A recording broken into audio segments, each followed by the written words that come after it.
मित्रों नमस्कार। सभी को मेरा जय हरि।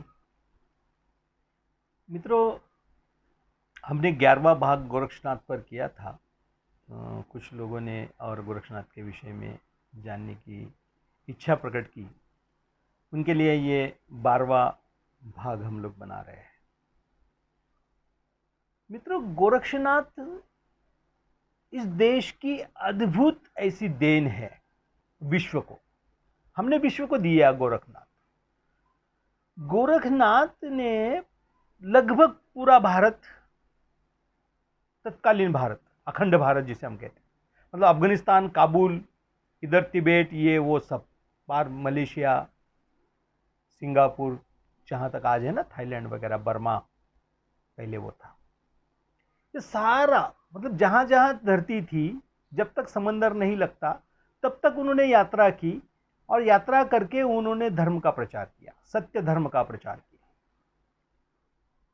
आप ये कह सकते हैं कि गुरु गोरक्षनाथ ने सनातन धर्म का प्रचार किया, बिल्कुल सत्य है, हो सकता है।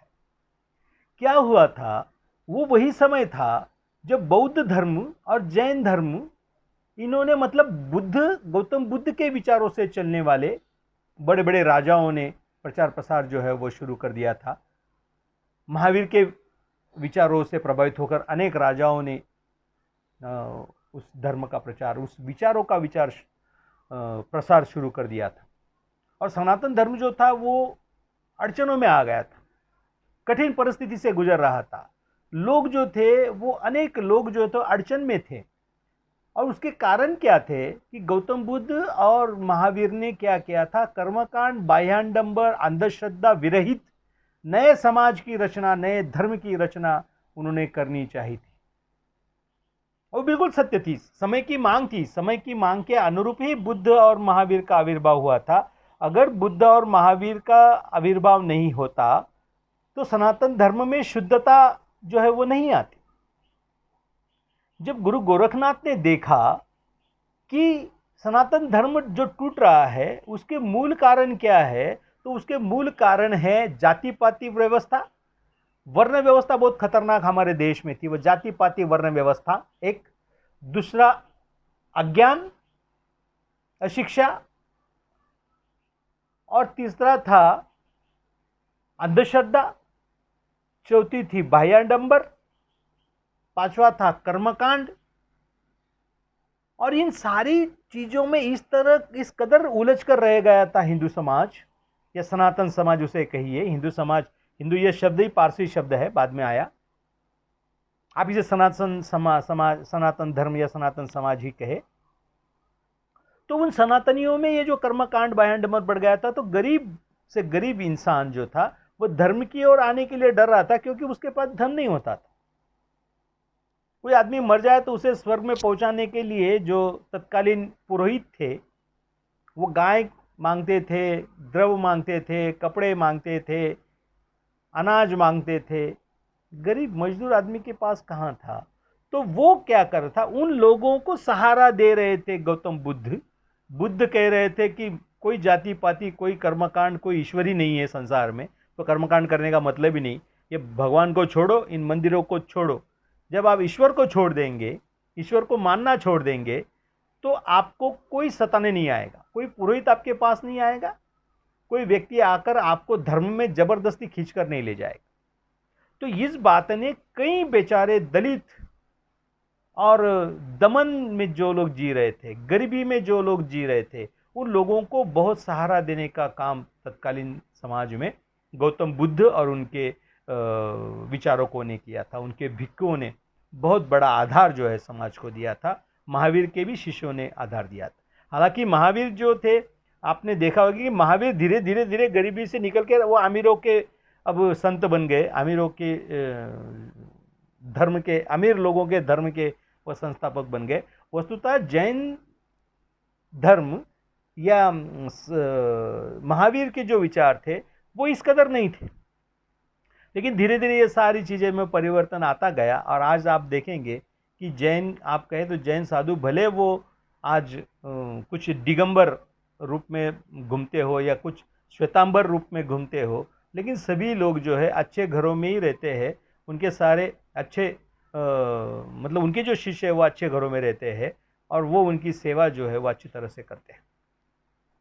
बौद्धों की स्थिति आज भी वैसी ही है। भारत में बौद्धों की स्थिति बहुत सुधरी हुई नहीं है, क्योंकि गौतम बुद्ध ने जो प्रचार प्रसार किया वो इतनी तेजी से और इतना बढ़िया तरीके से उन्होंने किया था, तो उन्हीं से खींचकर सनातनियों ने उनके जो अनुयायी थे उनको बुद्धू कहना शुरू किया था। बुद्ध शब्द से ही बुद्धू शब्द बना है, तो वो सब चलता रहा। लेकिन जब गुरु गोरखनाथ का आविर्भाव हमारे देश में हुआ, गुरु गोरखनाथ ने जो कमजोरियां थी धर्म में, सनातन धर्म में जो लूटपाट मची हुई थी, जो जाति व्यवस्था थी, जो कर्मकांड था, जो बाह्याडंबर था, जो अंधश्रद्धा जो फैली हुई थी, जिसके कारण गरीब आदमी हमारे सनातन धर्म से भाग रहा था, उनको बचाने का सबसे बड़ा काम किया। अगर गुरु गोरखनाथ का आविर्भाव उस समय में नहीं होता और शंकराचार्य जी जो आदि शंकराचार्य है, इनका आविर्भाव उस समय में नहीं होता, तो हिंदू धर्म जिसके नाम से आज हम बहुत बड़ी बड़ी बातें करते हैं, हिंदू धर्म मिट गया होता। क्योंकि इस धर्म को बचाने वाला कोई नहीं था, तो गुरु गोरखनाथ ने तब इनको बचाया। और गुरु गोरखनाथ ने कहा कि ईश्वर के नाम से समाज को इस तरह से हम लूट नहीं सकते, हमें समाज से दूर रहना चाहिए। समाज से आप दूर रहेंगे, समाज खुश रहेगा। समाज के साथ आप जाके जब रहते हो तो आप समाज को भी दुखी करते हो और खुद भी दुखी होते हो। इस तरह का उन्होंने अपने शिष्यों को कहा और उन्होंने समाज से दूर रहे। एक कथा मुझे याद आ रही है कि सुमित्रानंदन पंत जो हिंदी के बहुत बड़े महाकवि थे, सुमित्रानंदन पंत एक बार ओशो से मिले, ओशो रजनीश से। और ओशो रजनीश से जब वो मिले तो उन्होंने ओशो से कहा था कि हे भगवान, ये पूरे विश्व में या भारत के इस बहुत बड़े आध्यात्म के आकाश पर कितने तारे ऐसे हैं कि जिन्होंने इस देश को आगे बढ़ाने में मदद की है। तो ओशो ने कहा है तो काफ़ी लोग हैं, बहुत सारे संत हैं जिन्होंने इस देश को संवारा है, संभाला है। तो सुमित्रानंद ने कहा कि आप मुझे 12 नाम बताने का कष्ट कीजिए कि ऐसे कौन से 12 लोग हैं जिन्होंने इस देश को, इस आध्यात्म के आकाश को चमत्कृत किया या उसे प्रकाशित किया।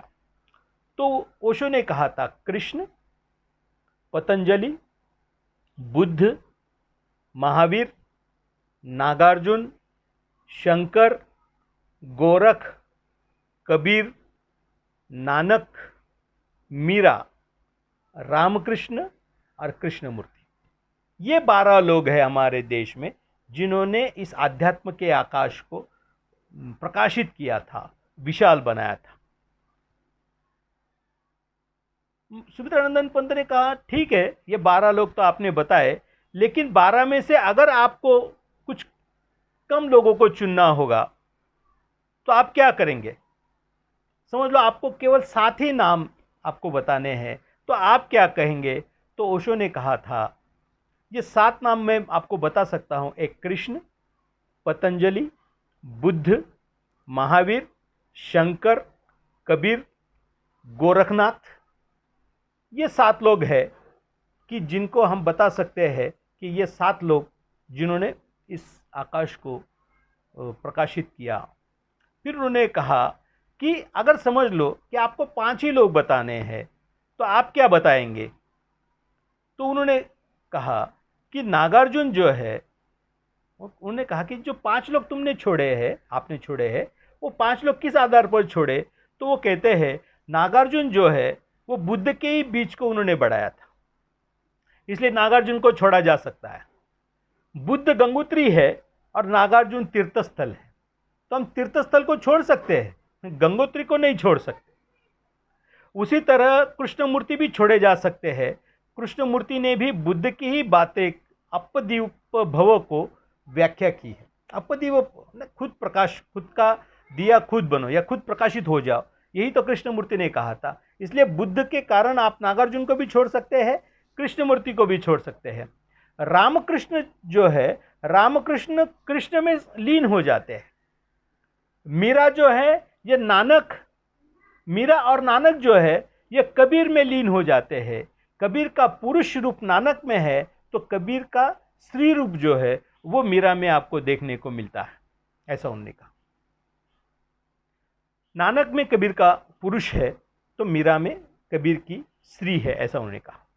पंत जी ने 5 की सूची बनाने को कहा तो ओशो ने कहा कृष्ण, पतंजलि, बुद्ध, महावीर, गोरख। कबीर जो है वो गोरख में लीन हो सकते हैं, शंकर जो है कृष्ण में आसानी से लीन हो सकते हैं। फिर उन्होंने बताया कि आपने अभी 5 नाम बताए, अब मुझे बस 4 नाम बताओ, तो कौन से बताएंगे? ओशो ने कहा था कृष्ण, पतंजलि, बुद्ध और नानक। महावीर को क्यों छोड़ दिया? महावीर को इसलिए छोड़ा कि महावीर बुद्ध में लीन हो सकते हैं। और फिर उन्होंने कहा कि अब 3 नाम बताओ, तो ओशो ने कहा कि अब असंभव है। ये जो 4 महात्मा है, ये जो 4 महामानव है, ये 4 जो है ये 4 भुजाएं हैं, ये हमारी 4 दिशाएं हैं। इनमें से किसी एक को चुनना या किसी एक को छोड़ना मेरे लिए असंभव है। महावीर को छोड़ दिया आपने। सुमित्रानंदन पंत ने बहुत सुंदर प्रश्न पूछा। उन्होंने कहा कि आपने महावीर को छोड़ दिया, फिर गोरख को क्यों नहीं छोड़ा? महावीर के पहले कई तीर्थंकर हुए, ओशो कहते हैं महावीर के पहले कई तीर्थंकर हुए, उन्होंने सूत्रपात नहीं किया। महावीर ने सूत्रपात नहीं किया। महावीर तो 24वें तीर्थंकर थे, उनके पहले 23 तीर्थंकर हो गए थे, तो महावीर ने सूत्रपात नहीं किया जैन संप्रदाय, जैन धर्म का। गोरख के बिना ना कबीर, नानक, मीरा, दादू नहीं हो सकते। आप गोरख के बिना विचार ही नहीं कर सकते दोस्तों, क्योंकि गोरख ही है जिन्होंने निर्गुणवाद का, निर्गुण संप्रदाय का एक महत्वपूर्ण तत्व, उन्हें ईश्वर भी नहीं छोड़ा।